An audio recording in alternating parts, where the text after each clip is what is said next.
All right, it is S&L Landry Locker, Cody Stoots with you here on a Thursday. NFL Week 14 is beginning. Texans on the bye week. Be sure to subscribe to the S&L channel. Most of you already subscribed to the podcast on all platforms. You subscribe to our channel. We're starting an S&L channel, so you can go to the top, subscribe.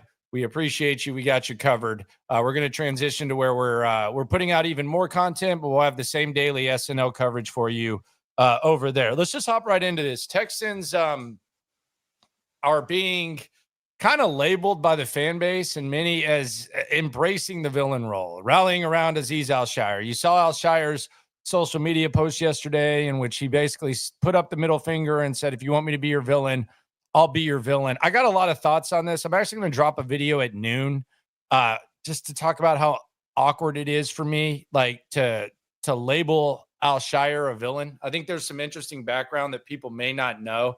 So be on the lookout for that on my channel at noon. But this whole villain thing for me is, I got takes on it, but I'm really intrigued to hear what you have to say about it, Cody. I just wonder if on a 3-week break and coming back and it's the Tennessee Titans and it's probably all wrapped up and you're headed for the playoffs. I just wonder if this all kind of just cools off from a how upset he is standpoint by the time he gets back. Now, there's also a chance that when he gets back, it ramps back up because, damn, I'm back on the football field. Let's show him what I'm really about. But I do wonder if his displeasure with the NFL upholding his suspension gets sort of tamped down by 3 weeks cooling off. Not around the team, not around the facility. Like 3 weeks down, I do wonder if that maybe pulls him off from this desire to embrace this villain role that the NFL sort of labeled him with. Yeah, and I just don't I don't think that's him. Like I think he plays with a chip on his shoulder, but it's the farthest thing from what I get when I talk to when we talk to him. I'm not, we're not having lunch or anything, but it just kind of seems like one of those things where I feel like he probably woke up this morning and I don't think he was like pumped to see all of the mentions and stuff like that. Like, I don't think he's a clout chaser. I don't think he's like a bad dude. I think that he had an intense moment. I think I have no problem with the 3-game suspension. I might be in the minority there when it comes to people in Houston. I understand Caserio's side, et cetera, but I just don't think that this is a situation where he was doing anything other than reacting emotionally to the way in which the NFL first presented their suspension and then the way in which they kind of just dismissed whatever he said to them and put the suspension out. I don't think that he really, like, I looked at the comments like on his post and it's like you're seeing corny ass t-shirts like, hey, free AzeezAl-Shaair. And I'm not trying to be disrespectful to the t-shirts. I mean, if that's what you want, and us against everyone and stuff. And I don't know that that's his personality. I think that label was given to him. I don't think it's something he wants. And when you take something that's given to you, maybe involuntarily, I think his initial statement on social media was more representative of what he is and what he wants to be, more so than this Joker embrace the villain type of role. And that's why it's kind of awkward for me to see now him being pushed as like some sort of, this is our guy, F everybody else type of vibe. Because I don't think that's him.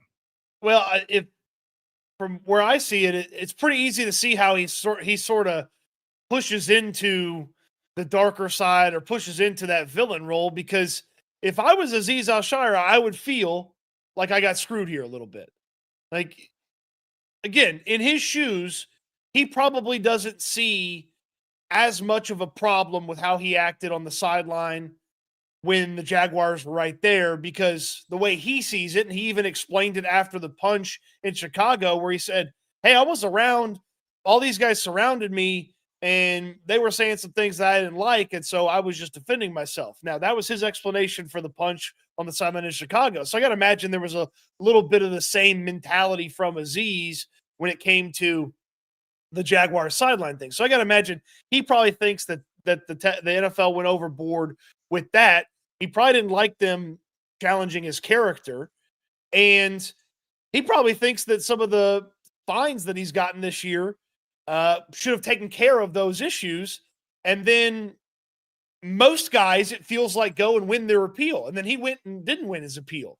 So from AzeezAl-Shaair's shoes, I could see where he feels like he's maybe getting screwed, and maybe he's starting to feel like, oh, okay, like they're targeting me. They want me to be the big bad guy.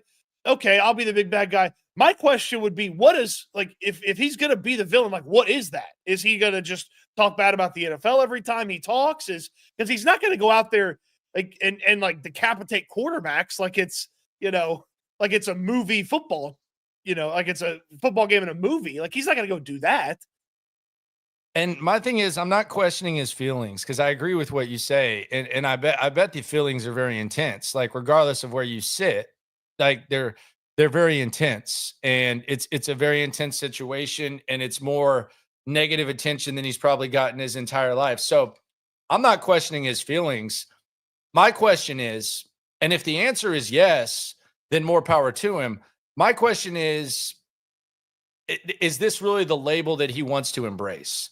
And some would say, well, he has no choice. It's already been assigned to him because of what John Runyon said, and there's going to be certain people that think certain things. That's going to happen no matter what. Like, Twitter reaction whenever you hit someone else's quarterback, that's going to happen no matter what. So that's there no matter what. Like, there's not going to be a 100% approval rating on social media when it comes to this. My thing is, though, even with that said, like, going all into it and diving into it, if that's something that he truly wants to do, okay. I envision, and who knows, I envision when AzeezAl-Shaair talks 3 weeks from now, 4 weeks from now, whatever it is, I think it's going to be a little bit closer to the initial post than I'm the Joker. I mean, it was 1 hour after it happened, Cody. Like, it's like he's on social media. The team can't talk to him. Like, all that stuff. Like, to me, like, if that happens to me and I'm AzeezAl-Shaair, that's something where you're on the phone with your boy and something bad happens to you. You're like, you know what? I'm going to show them the villain. You know what? F them. I'm going to go out there. If they want to see it, then they're going to see it. Blah, blah, blah, blah, blah. And then you hang up, and only your friend knows that. That's not, but the fact that the team can't communicate with him, the fact he's kind of on his own for the next 4 weeks, that just seems like a situation more so where you say something on social media and then you say, man, I would really like to kind of have that one back. But now it's out there, and fair or not, regardless of what the situation is, what's fair, what's not, now he's kind of leaning into it. And if that's something he wants to do, that's fine. I just kind of question if that's really what he wants to do. Yeah, and it's one thing to sort of feel that and use it as like motivation. Like, if he wants to come back for the Titans game and he's got some sort of crazy face paint, and leading up to the game, he's like, the NFL stole 3 games of this season from me and I'm going to go get it back. Like, he can use. This doesn't change. Like, this is like, he's not going to go out there headhunting, I guess is what I'm saying. Like, if you were a villain, you would change your play style to be, oh, they want to call me a dirty player. Cool, I'm going to be a dirty player. He's not doing that. Yeah. He's not doing that. He's going to go out there. He's going to go cover guys when they ask him to cover. He's going to go out there and he's going to go tackle guys around the line of scrimmage. Like, and again, he's not a dirty player like they made him out to be. So, like, that would be totally changing his approach. Like, so like, what does embrace the villain like truly mean for AzeezAl-Shaair? Maybe it's just a motivation thing that Monday through Saturday he uses it to get ready for Sunday, because it doesn't, like, there's not actually anything that changes with the way that he approaches the game, unless he's out there and he does start taking cheap shots and he does start hitting guys late, or he does start trying to lay the wood on players that are already tackled or getting ready to go out of bounds or already slid quarterbacks. Like, okay, well, if that's the change, then that's probably not good overall for the team and for the production of the Houston Texans. And that's something that, DeMeco Ryans and the rest of his teammates will have to kind of be like, hey, it's cool to use it as motivation, but maybe we don't give up 30 yards every game in penalties. Like, right. Because look, the fines that he's gotten this year have been pretty marginal, for what he makes as a salary. I'm not going to sit here and say 10 grand isn't a lot of money. It is a lot of money, regardless of why it gets taken away. But if he's thinking, all right, cool, I'll get to play a little bit more reckless for, 10, 20 grand every week, then I'll be a little bit more reckless. Well, maybe we'll make some other teams fear me a little bit, and I'll go out there and be who the NFL thinks I'm going to be. I don't see that aspect of it. He may change his wording, his speech patterns, his cadence. It may be motivation. He may have it written on his mirror every morning, F the NFL, but it's not going to change him on Sundays, lining up, barking orders, getting everybody set up in the defense, and then filling the hole when he's got to go down there and tackle a running back. That's not changing. Yeah, it's just kind of, I don't know if he wants to be pushed with this, like I've seen free Azeez and all that. I don't know. I think once he comes back, this is going to be minimized. And I think eventually, I think DeMeco is going to try to minimize this as well when he comes back on Monday. And the other thing is and I guess it's kind of an interesting point of view when you live in this city and you cover sports in this city, because the Astros were the villains and it was H-Town versus everyone. And in a way, I think they deserved it, regardless of what you think about the cheating or whatever, they earned it, because they were kind of the faces of the cheating. And they're also built to be a team that embraces the villain. They got some natural, likable a-holes is what I call them on the squad. Bregman, McCullers, even Correa when he wants to be, they still have the Altuves. I think the Texans are really a bunch for the most part, there's a lot of Altuves. I don't think that if you look at the core of this team, I don't think most of these guys are the guys that, they embrace atmosphere and stuff, but they're not hateable. This is a really likable team. So us versus everyone, screw everyone. I think rallying around your teammate is one thing. I'm just starting to get kind of an Astros vibe. And I don't think this is this is an Astros type of situation, but I'll be interested to hear what he has to say. The other thing I will say is I think DeMeco handled this about as piss poor as you possibly could, as the face of a franchise and as a coach. I thought he did a very poor job going up there at the podium on Monday and saying, that the Jags reacted poorly. I don't think that did any favors to Al-Shaair. I don't think that did any favors to the Texans from a PR standpoint. Caserio's was more a direct reaction to what John Runyon said, and I thought he made that relatively clear. But I don't think DeMeco, as the face of a franchise, I think it's kind of a keeping it real goes wrong type of situation where you're trying to back up your guy, but really you didn't really help him in this situation.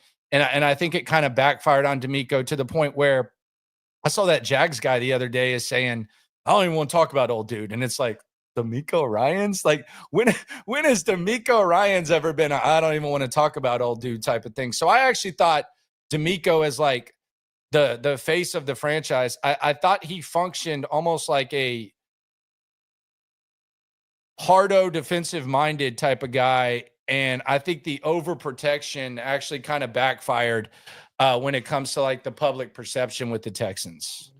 I feel like the Jaguars aspect of it wasn't good. I did like how he stuck up for defenders all around and how basically the NFL leaves it up to them to figure it out. There's no onus on the offensive players in that situation. So it was a little bit closer to 50-50 for me. Again, I would want the Houston Texans to react the exact same way that the Jacksonville Jaguars reacted if this happened to CJ Stroud, and then I'd be taking attendance on who was in the scrum. Heck, we took attendance on who was in the scrum when they had Azeez on the sideline. Chris Boyd came over, Kamari Lassiter started like this and then was in the scrum. And then you had, Edwards and Anderson and Hunter playing peacemakers on the outside while, a lot of everybody else was kind of on the inside. Heinisch was ready to go. I would want the Jaguars, I would want the Texans to react the same way the Jaguars did. I don't believe that helped from the perception. The NFL is clearly very upset with how he acted on the sideline and then leaving the sidelines. That is a larger element than I feel like I initially gave credence to in their process of the suspension. And so I understand why the NFL would be we can't have that. I understand that. Because Al-Shaair ripped the guy down by this face mask and then he wouldn't leave the field, tried to start another fight. I understand that they gave that more credence initially than I believed they would. Yeah, and I think if I was in PR, and I'm not a PR guy, and DeMeco doesn't really have to deal with it. The only time that it kind of backfires with DeMeco is if he's like overly trying to protect players. But I'm going up there, I'm saying what Caserio said. I hope Trevor's okay, and I'm saying what AzeezAl-Shaair said. Like, he literally came out and said that he understood the Jags' reaction. Yeah, like he literally said that. So it's not. It wouldn't have been throwing him under the bus to say that. Like, all he had to say was, I understand the Jags' reaction. It's an emotional game. It's quarterback. Azeez's reaction afterwards was a reaction to an intense situation. Emotions got the best of it. And at the end of the day, it's a tough situation for defensive players. Not the Jags overreacted and all that. I don't think that. I don't think that helped. It didn't help at all. Well, especially because the NFL was clearly pissed about it. And so you think about, okay, the NFL feels like the defensive player could have stopped this, and he didn't. The NFL didn't like how the defensive player acted on the sideline. And then DeMeco Ryans is condemning the other team's sideline actions. And so that sort of helps the NFL. And on field actions. Like talking about sliding, like the ability to slide. Right. So that really allows the NFL to sort of needle the situation. Yeah. And that's really it is. Jacob Hyatt says, when did Dick Dastardly start a podcast? # Stoots. That's not who I don't look like him. You might have something. It doesn't curl yet. You might have something. I don't look like Dick Dastardly. Might have a little something. Who knows? He had a little dog that laughed all the time called Snively, I think. Like, yeah, I just think if you're DeMeco and you're going up there, I don't think that saying what the Jags did wrong benefits you. That's just me. But I mean, I think that I agree. I agree with that sentiment. Yeah, I think that's obvious, and it's kind of like, on one hand, we understand that DeMeco goes up to the podium and he doesn't want to put his players in a tough position. That's really what his main goal is, right? He doesn't want his players to be put in a tough position. And then he also wants to kind of protect them, but it almost backfired by calling out the Jags, I think. So I think DeMeco actually kind of handled it poorly there, from a PR standpoint, and really maybe from a result standpoint. I think it was kind of big, especially once again when the man himself acknowledged that he understood the Jags' reaction. I would be, and you heard Caserio mention this, I'd be very interested to know what DeMeco Ryans said when he talked to the NFL, and maybe even how he said some of those things. Yeah, because if his conversation with the NFL was similar and also annoyed by the way that the NFL has portrayed his player, that probably also didn't help the situation much either. Now, but that was before Runyon's statement, though. Right. Yeah, so he said that, and then Runyon made his statement, and then Caserio reacted to Runyon's statement. Right. So I don't know, like maybe Runyon kind of got intensified. I don't think DeMeco did a very good job there at the podium. And ironically, it was almost like so pro defense that it almost was symbolic of what this football team has been, where the defense is like so much better than the offense, like when it comes to discipline and stuff. I didn't think DeMeco handled it well. I think the biggest scumbag lowlife in this whole thing is Jon Runyan. I think he's an absolute clown. The way that he handled it, I thought that was just the phoniest thing ever. But to go back to what we're saying, I don't think this is a villain team. I think they can rally around AzeezAl-Shaair, but I don't think this is a villain type of squad. Okay, can we go through potential players who could be villains, could embrace the villain role for this team? I think number one is obvious. Joe Mixon. Yeah. Joe Mixon. Joe's ready. I mean, Joe has tweeted about this. Joe has Instagrammed about this. Joe was in the comments. Mixon's ready to ride. He's ready. Yeah. And I wonder if he could sort of be the tip of the spear and everybody just kind of gets in behind him. Like, you don't have to have that many guys. It's just Joe kind of leads the villain role, because as much as like Will Anderson gets pumped up on game day, that's not Will Anderson. No. That's not Danielle Hunter. No. I feel like Tim Settle could get on board with this. Like, Yeah, okay. In a funny way. Okay. Yeah. Okay, they want to get my guy. We're gonna get their guys. Like, okay, Tim, be careful. Like, but like, I mean, Henry Toto, Neville Hewitt, no. Stingley's kind of the quiet assassin, but he's not gonna say much about this. Lassiter could roll. Lassiter's like, all right, let's go crack some skulls. Yeah, it's not really. It's just not this squad. The O-line. That's not like a Manly or like anything like that's not like a manhood thing. It's just not. It's a good ass bunch of dudes, man. Could this permeate to the offensive line where they kind of get some like tough guy to them? All right, yeah, let's go get them for Azeez. Yeah, they can rally around for sure. I feel like this could help the offensive line. Give them a little bit of like, yeah, they're going after our guy. Let's go get them. Yeah, I just don't. I don't know about this villain, and I don't. We'll see. We'll see. I think it'll be interesting to see how Azeez handles this when he gets back. I think it kind of cools off a little bit. I think DeMeco goes up there and handles it different. Good question from Patrick. Shout out to Patrick. Landry, what makes you think that DeMeco will be able to steer the ship back after the way he handled this initially? Well, because he can go there on a Sunday, criticize the offensive line, and Monday tell us to look at the good. Yeah, I mean, we've seen him do that early. I would say that, he just goes up there. Look, we're focused on the Miami Dolphins. It's good. You also have a bye week, so it's not like DeMeco has to go answer the questions right now. Like, you have a bye week. Time is going to go by. There's going to be a lot of stuff going on. You just go up there. Look, the NFL made the decision. We don't agree with the decision. We support Azeez through everything. Hopefully Trevor's okay. The Miami Dolphins are a tough team. Yeah, the Miami Dolphins are a tough team. We got a lot to worry about. We got a task ahead of us, like type of vibe, something like that. Should we play? We might need to put this together. First press conference back bingo. Free square is an AzeezAl-Shaair question. First press conference back bingo. Yeah, I think he'll just want to move on. He might just go up there and like initially say, it's time to move on. And I don't know, like I don't think this is gonna like drag on forever. Now this will be the first thing that people think about when it's Al-Shaair. So, but we'll see. I mean, like maybe this is something he wants to do. I just don't get that vibe from him.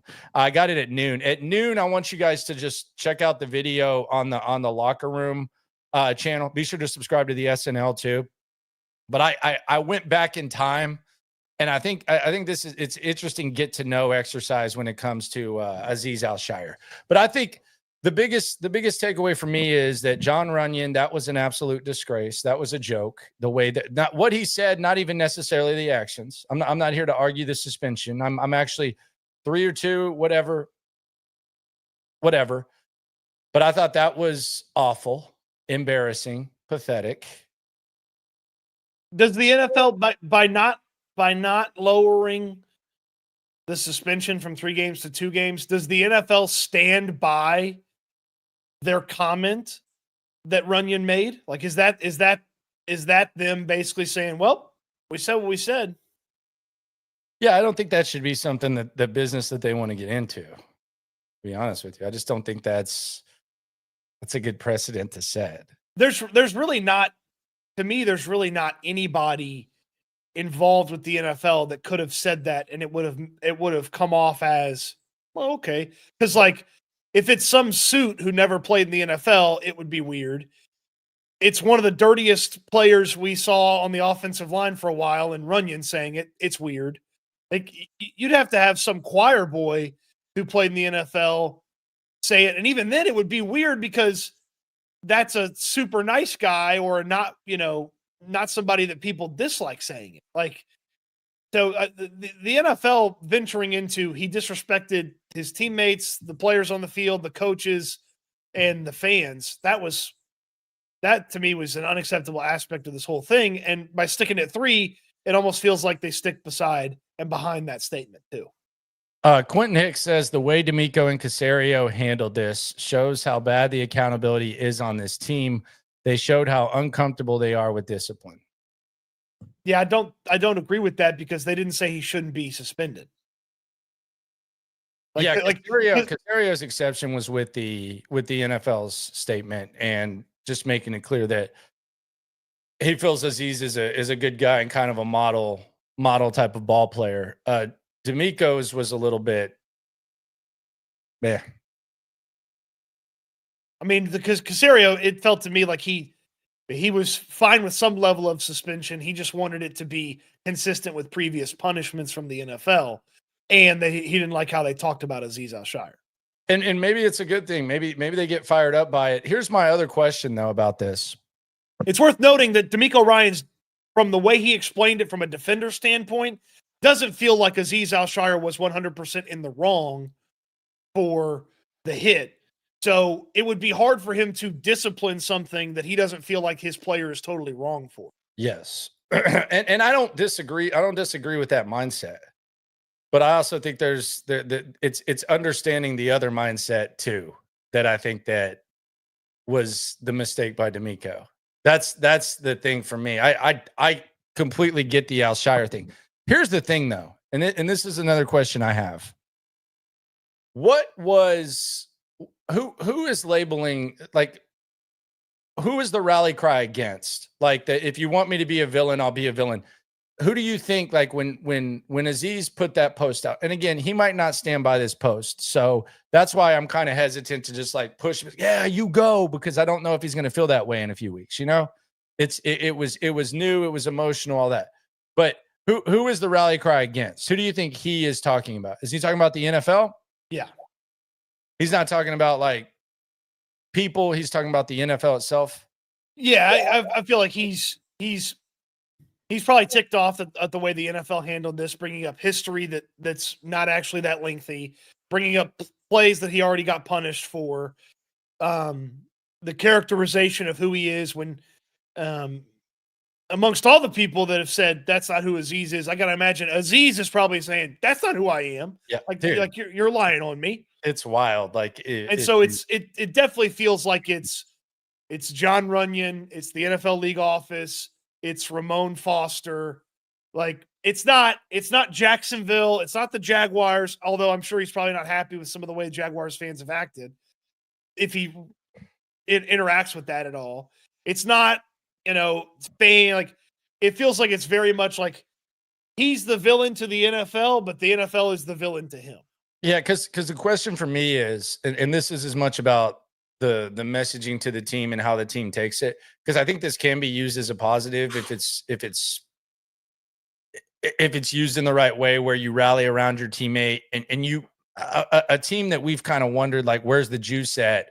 Maybe they get some of the juice, and that's why I was kind of initial like, oh wow, damn, look at this comment, like there's the juice with Al-Shaair. I do think there's kind of another area of it though, where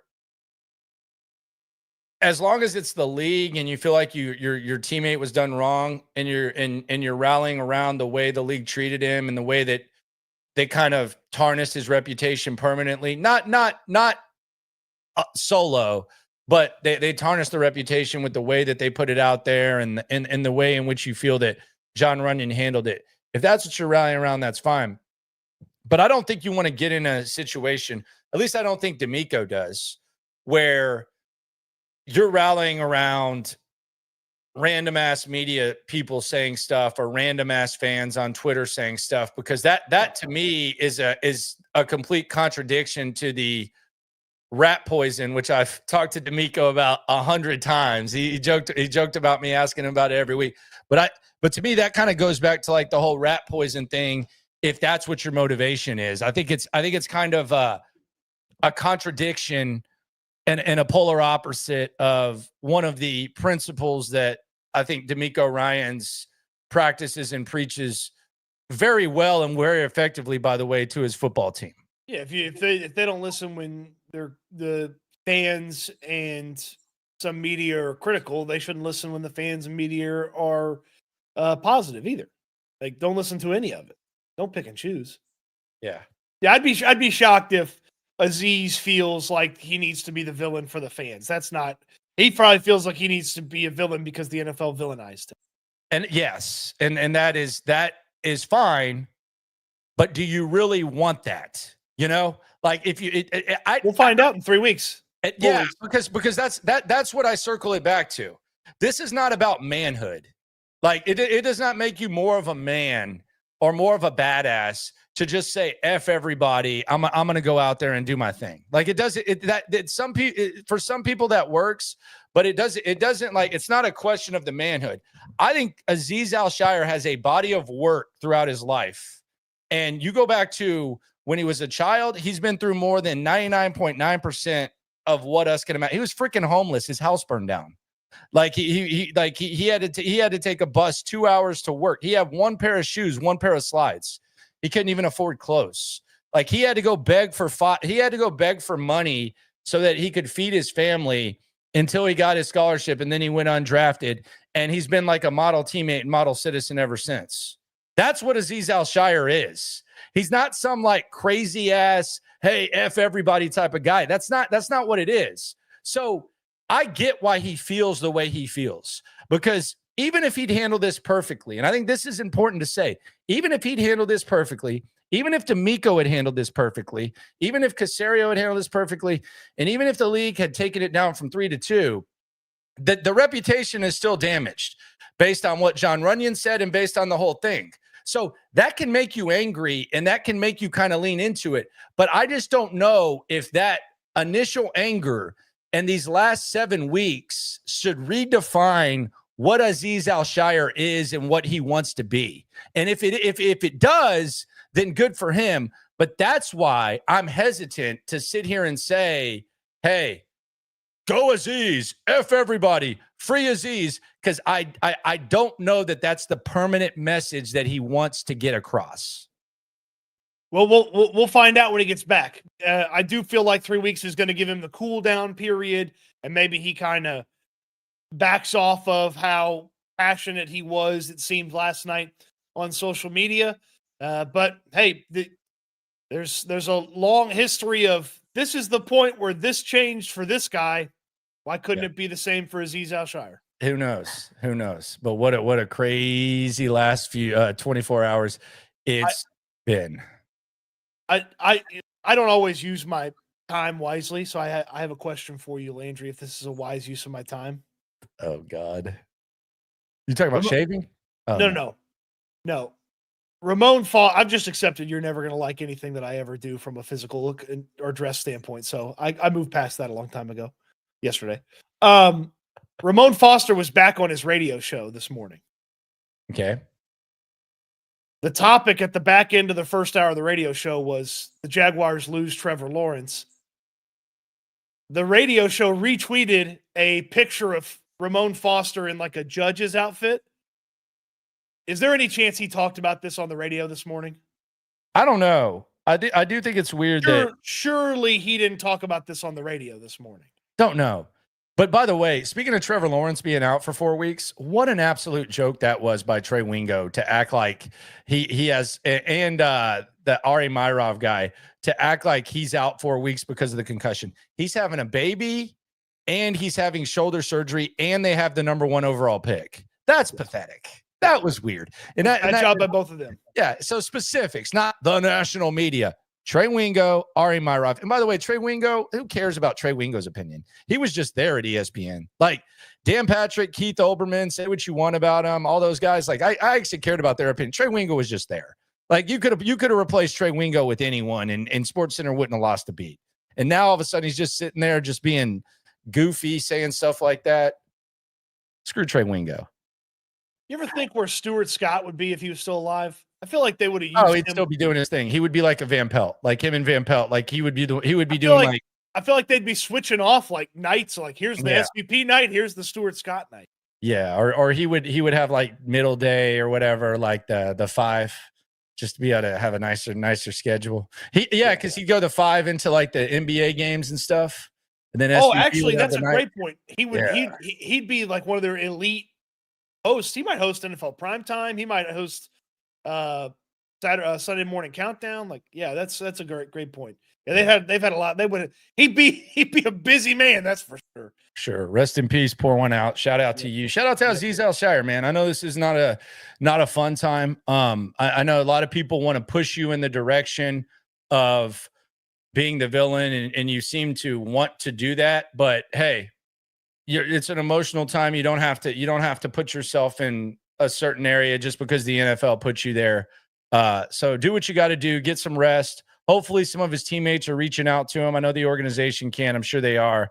And hopefully he woke up this morning with as clear of a mind as he possibly could, because 4 weeks, man, that's a long time to be by yourself dealing with this type of stuff. Regardless of what you think about the guy, he's had a whole lifestyle and a whole body of work, and for better or worse, it's been kind of damaged and kind of tarnished, fair or not. So we'll see how that goes. I don't think he's a villain. I don't think the Texans are villains, but it will be interesting to see how they rally around each other. I think the bye week is at the perfect time for them. Subscribe to the S&L channel before you get out of here. We're about 300 deep. Subscribe to it, please. Pretty please. We're starting the channel. Same podcast. This is going to be the podcast. I mean, right here, you go to Spotify, Apple. You can listen to what we're doing right now, what we've been doing all year still. Nothing changes there. But we got a new channel. So we appreciate y'all for coming through. Whether they're villains, whether they're not, when it comes to this Texan stuff, we're all in it together. Eat good, sleep good, be good. We'll talk Texans again soon. Thanks, everybody.